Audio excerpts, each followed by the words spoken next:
Graça e paz para a amada igreja, com o mesmo espírito de adoração ao Senhor, vamos meditar na santa palavra do nosso Senhor Jesus Cristo, que nos dá vida, que nos vivifica, que nos dá o alento para prosseguirmos a nossa jornada. Vamos continuar meditando como diz lá em 1 João capítulo 2:15, que nós estamos meditando, e que já meditamos sobre a concupiscência das obras, dos olhos, né? Primeiro, a concupiscência dos olhos. Nessa guerra espiritual, na verdade, se resumiu, é a distração, né, que nos faz, não nos deixa avançar para aquilo que realmente importa. A concupiscência dos olhos. E hoje vamos meditar a concupiscência da carne, que na verdade resume numa só palavra: dependência. É a arma perfeita na guerra espiritual. Nos deixar dependente, vivendo numa coisa que na verdade não vamos levar à eternidade. Não nos vai levar a obedecer à lei, o amor de Deus, que é os desejos da carne. Efésios capítulo 2, versículo 1. Efésios 2, versículo 1. Jesus vos vivificou, estando vós mortos em ofensas e pecados, e que noutro tempo andastes segundo o curso deste mundo. O mundo foi redesenhado e é desenhado pelo inimigo das nossas almas para um só propósito: pecarmos. Seguindo o texto bíblico. Segundo o príncipe das potestades do ar, do espírito que agora opera nos filhos da desobediência, entre os quais todos nós, também antes, andávamos nos desejos da nossa carne, fazendo a vontade da carne e dos pensamentos, e éramos, por natureza, filhos da ira, como os outros também. Está falando para os que estão em Cristo Jesus. E os outros também, aqueles que não estão em Cristo Jesus, mas continuam andando nos desejos da carne. Concupiscência. Aqui quando ele diz, a tradução, dá-vos nos desejos, é epitimia, no grego, é concupiscência. Ora é traduzido como desejo, ora é traduzido como concupiscência. Tá? Então, o que é a concupiscência? É, na verdade, os fortes desejos da nossa alma. Comer, beber, descansar, diversão, lazer, ter coisas, possuir, dominar coisas, ter relacionamentos. Só que o que aconteceu depois do pecado? Com a presença do pecado, o homem caiu. Esses desejos da alma passaram a ser a existência de existir do homem. E Deus foi colocado de lado. Então, concupiscência dos olhos é, na verdade, o homem que quer viver só por isso, só por os desejos da carne, e deixar Deus de lado, se afastando de Deus. Ou seja, passamos a ter uma natureza humana decaída, a partir do pecado de Adão. E o que essa natureza nos faz, na verdade? Nos afasta de Deus e nos faz esconder de Deus. Foi isso quando Adão pecou e Eva pecou. Quando Deus se aproximou deles, o que eles fizeram? Se esconderam. Quando nós começamos a falar de Deus para um amigo, o que ele faz em relação a nós? Que a carne que está imperando, ela se esconde, arruma qualquer desculpa para não estar perto de você, porque o Espírito vai estar ali tentando convencer. É a natureza, é a nossa natureza, que não podemos deixar imperar em nossas vidas. Por que é tão difícil dominar os desejos da carne? É porque, irmãos, quando nós satisfazemos os desejos da carne, o que acontece no nosso corpo é que o cérebro joga uma infinidade de substâncias químicas, não vamos entrar no termo de cada uma delas, e que nos geram emoções fortes. Isso é o nosso corpo.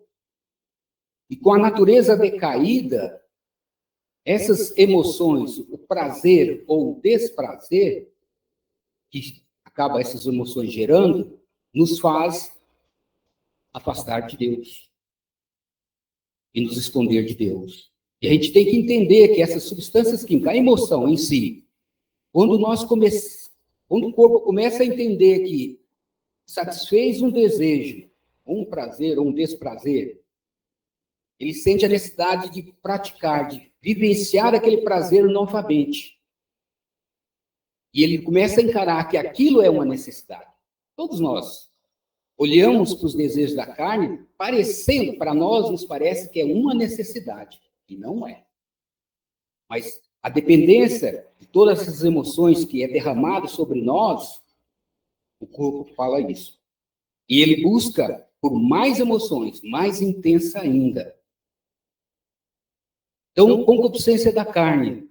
3 coisinhas importantes observar. Concupiscência da carne é a natureza humana, pecaminosa, em toda a fraqueza humana, em toda a carnalidade. Costumamos dizer, eu estou fraco. Eu deveria falar, eu estou na carne. Porque, às vezes, não oramos, não temos prazer em orar, em estudar a Bíblia, em nos congregar e viver em comunhão com os irmãos, e dizemos que estamos fracos. Não é fraqueza. Isso é estar andando na carne. É estar andando segundo o curso do mundo. É estar fazendo a vontade da carne, da natureza que está no nosso corpo, decaída. Mas em Cristo Jesus, nós temos uma nova natureza em Cristo. E que o Espírito habita em cada um de nós. Que nos faz vencer, superar. Não nós. O Espírito é que nos faz vencer. Outra, concupiscência da carne é andar, é tudo aquilo que me prende a qualquer coisa, mas não me prende a Deus. Vou explicar melhor. Conseguimos ficar 6 horas na internet, todo prazer, nem piscamos, mas não conseguimos ficar 30 minutos orando a Deus. É um desprazer, é a carne. Esse sentimento de não ter prazer é a carne. Lute. Peça que o Espírito atue na sua vida e tire isso, que só Ele pode tirar. E tira. Ele é poderoso para tirar. É muito tempo, 30 minutos, estar orando. Conseguimos assistir uma série inteira da Netflix, mas não conseguimos ler um livro inteiro da Bíblia. Se chega em genealogias, é pior ainda. Conseguimos ficar a noite inteira numa diversão. Nossos olhos nem piscam. Mas nós não conseguimos ficar 20 minutos lendo a Bíblia sem pegar no sono. É a carne. Tem que entender que é a carne que está no nosso corpo. A natureza decaída nossa. Ou nós enfrentamos essa natureza, esteja consciente que precisamos lutar contra ela, ou vamos seguir o curso do mundo. Viver o desejo da carne é, na verdade, passar de um pecado para outro pior. É isso que é a natureza da carne nos faz. Afastar cada vez mais de Deus. Aquele que cedeu uma vez à tentação, andou na carne, cederá mais facilmente a segunda vez. O espírito está sendo apagado. Ele que pode dominar a carne e matar a carne. A cada repetição, diminui o poder de resistência. Ou seja, estamos cada vez mais apagando o Espírito Santo. Gálatas 5,19. Porque as obras da carne são manifestas, as quais são adultério, fornicação, quer dizer prostituição também, impureza, lascívia, idolatria, feitiçaria, inimizades, porfias, emulações, iras, pelejas, dissensões, heresias, invejas, homicídios, bebedices, glutonarias, coisas semelhantes a estas, acerca dos quais vos declaro, como antes vos disse, e os que cometem tais coisas não herdarão o reino de Deus. É a carne que nos leva a tudo isso. Andar na carne, satisfazer os desejos da carne, é sinônimo de destruir relacionamentos. É esse o propósito da carne. E esse é o propósito do inimigo das nossas vidas. Se entendermos que Deus nos chamou para criar relacionamentos sadios e restaurar os relacionamentos quebrados que estão ao nosso redor. É esse o propósito. O Espírito está em nossas vidas. Restaurar os relacionamentos. E as obras da carne é destruir. Veja que uma coisa vai chamando a outra. Uma emoção vai chamando para outra mais. Ele fala de porfias. Porfias você está num relacionamento, de repente, transforma numa competição. Depois vem a emulação. Então, não basta só a competição. A carne cria a rivalidade. Agora é ganhar ou empatar. Peleja, brigas, torna aquele relacionamento um campo de batalha. Infinidade de coisas acontecem. Amargura, homicídios, invejas, iras, tantas outras coisas mais. E depois, a carne não está satisfeita. Dissensão, divisão. Você se põe numa posição e não arreda dela, e o outro está errado. Você não aceita a outra opinião. E, por fim, inimizade. Aquele relacionamento se transforma em inimizade. Agora são inimigos. Isso é o que a carne faz, irmãos. Se nós deixarmos ela imperar, nós vamos estar no curso deste mundo. Também no relacionamento sexual, a gente vê que é um pecado chamando o outro, indo para um pior. E o primeiro pecado, a sementinha, a força motriz dos pecados sexuais, é a sensualidade. Ela está no corpo. É o descontrole. O que é a sensualidade? É o descontrole do seu corpo. É nós não controlarmos o nosso corpo. O que é a sensualidade? É despertar a atenção de outra pessoa com o corpo, com gestos, com maneira de vestir, com palavras.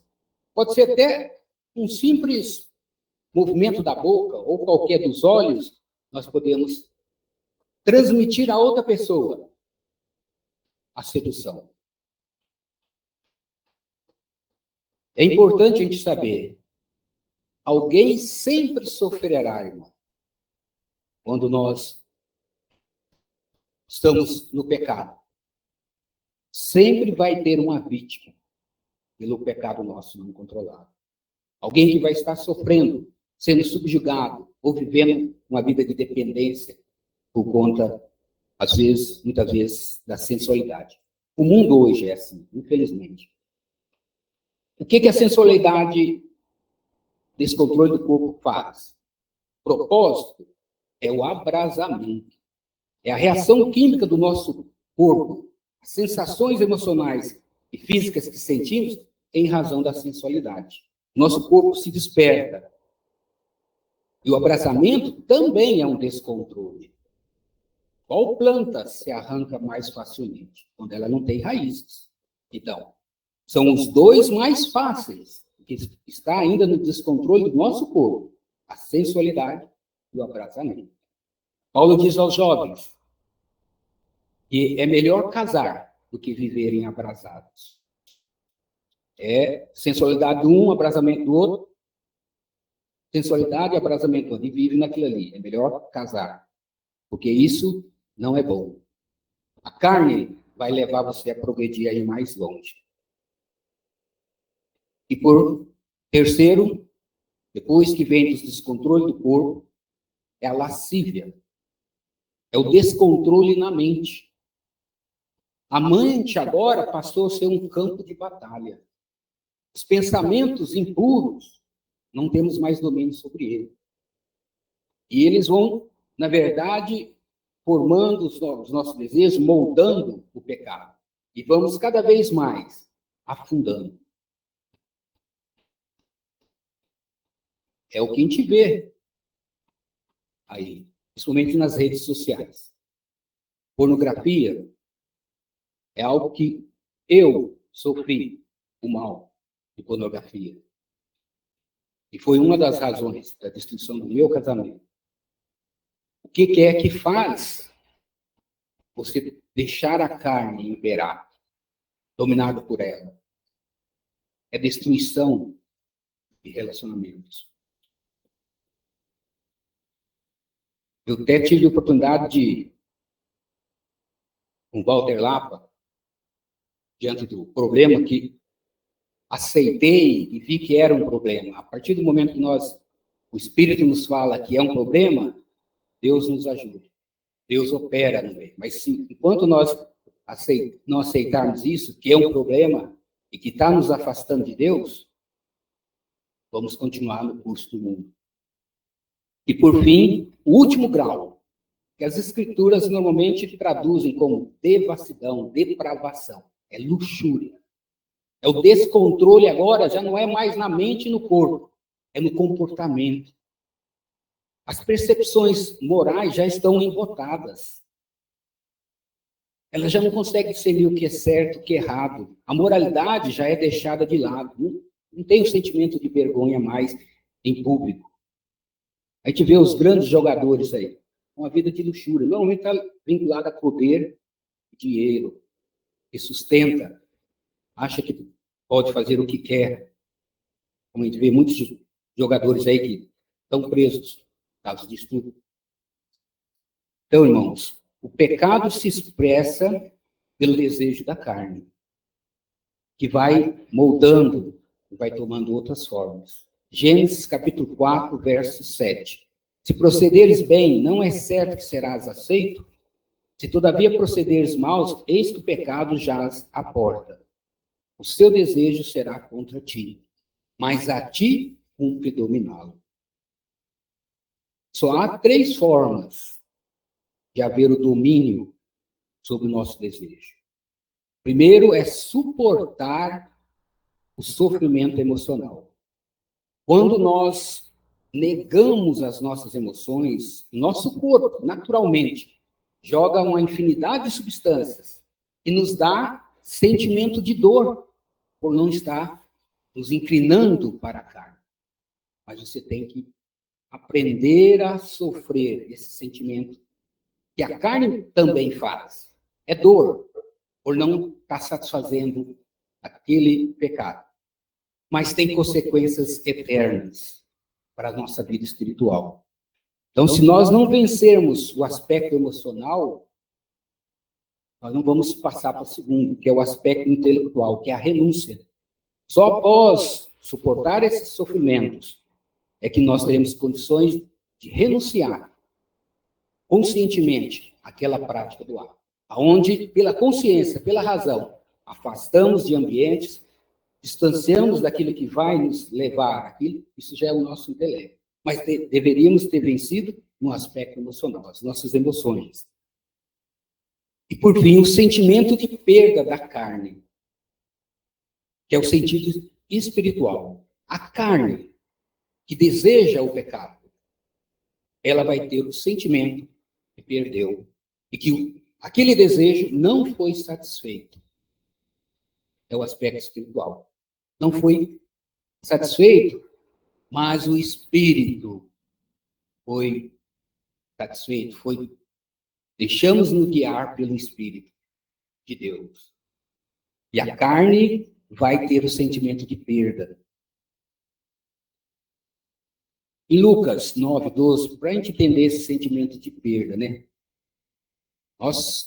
A carne tem que ter o sentimento de perda, porque não vamos satisfazer os desejos da carne.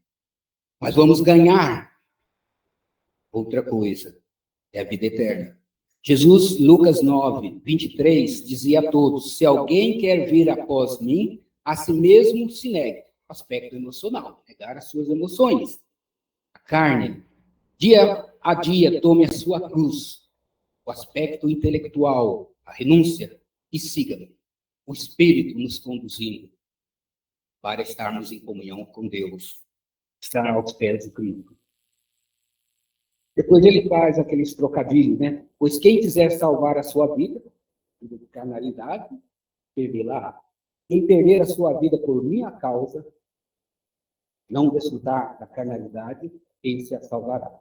Porque o que aproveita o homem ganhar o mundo inteiro, que é o que a carne faz, se vier a perder-se. Porque a carne só nos leva a perder e a causar dano a si mesmo.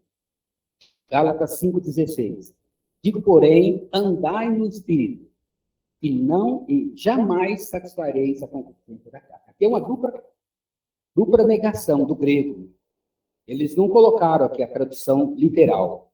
Para falar literalmente aqui, nós devemos falar assim: digo, porém, andai no Espírito, e nunca, jamais satisfareis a concupiscência da carne.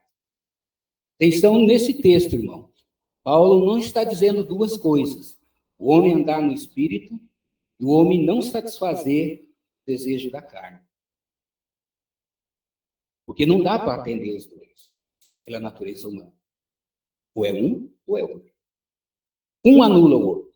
Gálatas 5:17. Porque a carne milita contra o Espírito, e o Espírito contra a carne, porque são opostos entre si, para que não façais o que porventura seja o vosso querer. Ele está dizendo uma coisa só: para o homem andar no Espírito. E como resultado, o desejo da carne jamais será satisfeito. E quem vai fazer isso é o Espírito. O Espírito, se tivermos no Espírito, jamais a concupiscência será satisfeita. Porque o Espírito milita contra a carne. E a carne contra o Espírito. Se o homem andar no Espírito, a carne estará morta. Fato, irmão. A salvação e a vida eterna está diante de nós. Se o homem andar na carne, não haverá ninguém que poderá matar os feitos da carne. Ninguém. E é fato. Condenação e morte eterna. Por quê? Porque o Espírito não vai estar ali. O único que pode modificar os feitos da carne é o Espírito de Deus. E vamos continuar vivendo o curso deste mundo. Romanos 8:13. Porque se viverdes segundo a carne, caminhais para a carne. Mas se pelo Espírito modificardes os feitos do corpo, certamente vivereis. Concluindo, a importância de entendermos o que é viver no Espírito e o que é andar no Espírito é de fundamental importância. Porque precisa entender. E se Deus assim permitir, em outra oportunidade, meditaremos nisso. Gálatas 5:24. E os que são de Cristo Jesus crucificaram a carne, com as suas paixões e concupiscências. Se vivemos no Espírito, andemos também no Espírito. Jesus disse, Mateus 26:41, vigiai e orai, para que não entreis em tentação. Qual é o propósito de orar e vigiar? Para não entrar em tentação, para que a carne não se manifeste. Devemos estar orando. Oração é antes. O que falta é a gente estar orando e vigiando no selo de Jesus. E ele ainda segue dizendo, o espírito está pronto, a carne é fraca. Não é desculpa para falar que a carne é fraca, que eu posso pecar. Não, Jesus não está dizendo isso. Jesus está dizendo que a carne jamais vai orar. Jamais vai pedir o Espírito de Deus sobre a vida dele. Mas o Espírito vai estar sempre pronto. Se nós tivermos Espírito, nós vamos estar sempre prontos para fazer a vontade de Deus. Sempre. Não há dificuldade nenhuma. Mas devemos estar no Espírito. O Espírito, últimas palavras, o Espírito não é um presente para quem faz tudo certo. O Espírito é aquele que te faz fazer tudo certo. Que Deus nos abençoe.